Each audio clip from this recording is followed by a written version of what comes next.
And then again, we're all Don Bacon's wife. And I say this a lot, and this is my new mantra. Bacon and his wife, Angie, were college sweethearts. She's appeared in a few campaign ads and at events, but where she finds herself now is unenviable. Don Bacon, remember, is this moderate from Nebraska, one of the most moderate, if you can call him a moderate, one of the most moderate people in the Republican Party. And when he opposed Jim Jordan for Speaker, Bacon said his office has received numerous calls regarding his vote for Speaker, most of those coming from outside of the district. he was treated just like Peter Strzok or Hunter Biden or Judge Merchant. Phone calls, threats to primaries, and I get all that stuff. It's all right. But you start sending texts to my wife anonymously and calling her anonymously with threats. It's wrong. One voicemail sent to his wife, which 3 News Now has obtained a copy of, lamented Bacon's lack of support for Jordan. He is destroying the Republican Party. Bacon isn't just sharing his frustration with the media. But Mr. Jordan needs to make clear that this behavior is wrong, and there's been a bullying campaign. He was treated with the same mob mentality as Trump's other enemies. And he described that his wife slept during that period with a gun under her pillow. Because he had done something very modest, which is oppose Jim Jordan as Speaker, all of a sudden he became the target of a really vicious mob. American people don't want that. And people who have been on the brunt end of that mob, they're either going to choose to fight back, and they're the rare ones, or they're going to choose to hunker down and do nothing to attract attention again. And I think that's the larger number, people who are terrified by that mob. Peter Meyer, right? He's rich.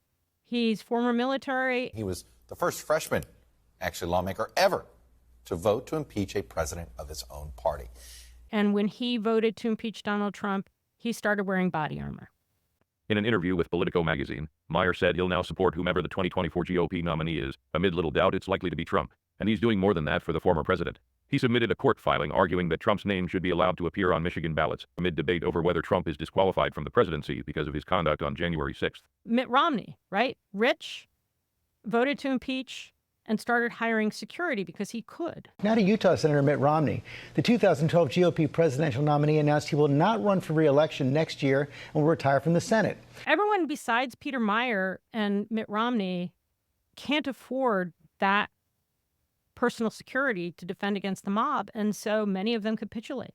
Many of them just get terrified and give in. It is terrifying. It is absolutely terrifying. And I talked to a lot of people who've been the primary victim, not the most obvious. I've never spoken to Hunter Biden. The New York Post has already published aerial photographs of where I live. That's not why I do the Hunter Biden stuff.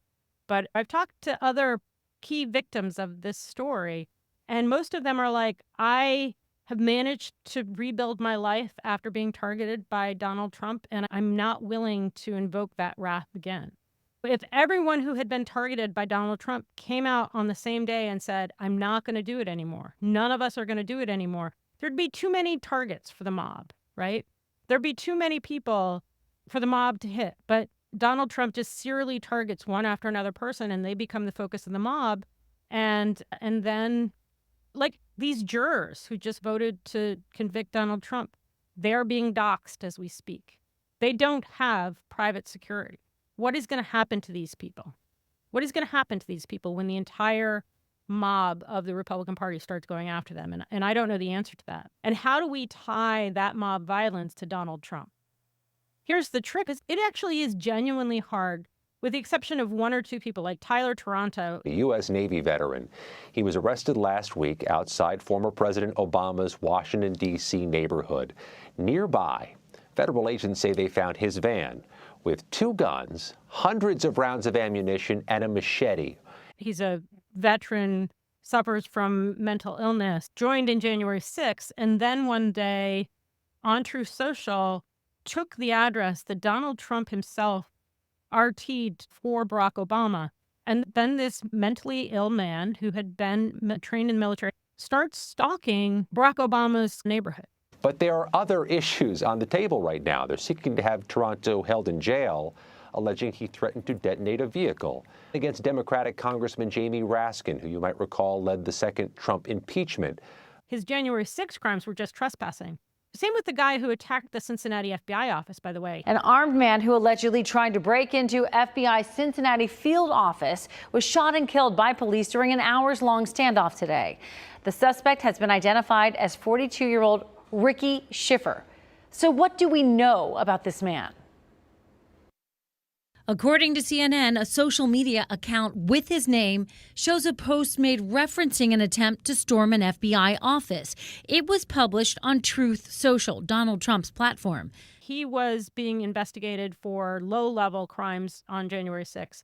And then he goes postal one day and kits himself out and tries to break into the Cincinnati FBI office after Trump's house was searched. Federal investigators say Schiffer might have had ties to far-right extremist groups, including the Proud Boys. Stand back and stand by. It's stochastic terrorism. You can't hold Trump accountable because he lied. Now prosecutors are trying to deal with the fact that Trump lied about the FBI having an assassination attempt on him when they went to his Florida house knowing full well he was in New Jersey. Donald Trump's campaign has used lies without any shame to mobilize and animate and energize its supporters. But believe me when I tell you that this time it's different. Disinformation of a stripe and variety that goes well beyond the size of his crowds or his golf scores. A dangerous lie this time. Trump's entirely false assertion that the Department of Justice authorized the FBI to use deadly force in its 2022 court-approved search of Mar-a-Lago. That lie has exploded. Watch. This was an attempted assassination attempt on Donald John Trump. It's just nonsense. Unfortunately, because of the way the First Amendment works in the United States, it's very hard to say to Donald Trump, even as a criminal defendant, especially if Aileen Cannon is presiding over his case, it's very hard to say, you can't lie and in the process ratchet up your mob to attack the FBI office in Cincinnati, to start stalking Barack Obama's house. And there are a good many members of Trump's mob who, at least until the guilty verdicts, had given up the ghost because they saw how many people were prosecuted after January 6th. I think that may change given how much Trump is ratcheting up the grievance.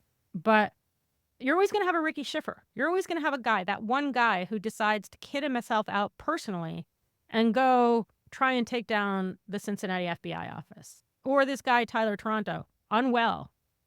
I can't count the number of January 6th defendants who have a genuine diagnosed mental illness, or many of them PTSD from fighting in Iraq and Afghanistan.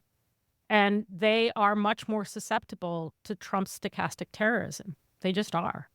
This is Democracy Now!, Democracy Now! The Armed Services Committee of the House held a hearing Wednesday on extremism in the U.S. military to look at how nearly 1 in 5 people who are facing charges related to the deadly January 6th insurrection at the Capitol had served or are serving in the military, including at least 2 active duty troops.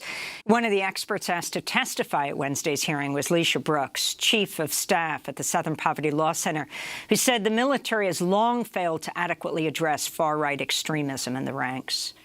Let me begin with 2 distinct points. First, the vast majority of those who serve in our armed forces have no connection to white supremacy or extremism and strive always to uphold the best traditions of our nation's democratic ideals. Second, the military has a growing problem with white supremacy and extremism, because our country does.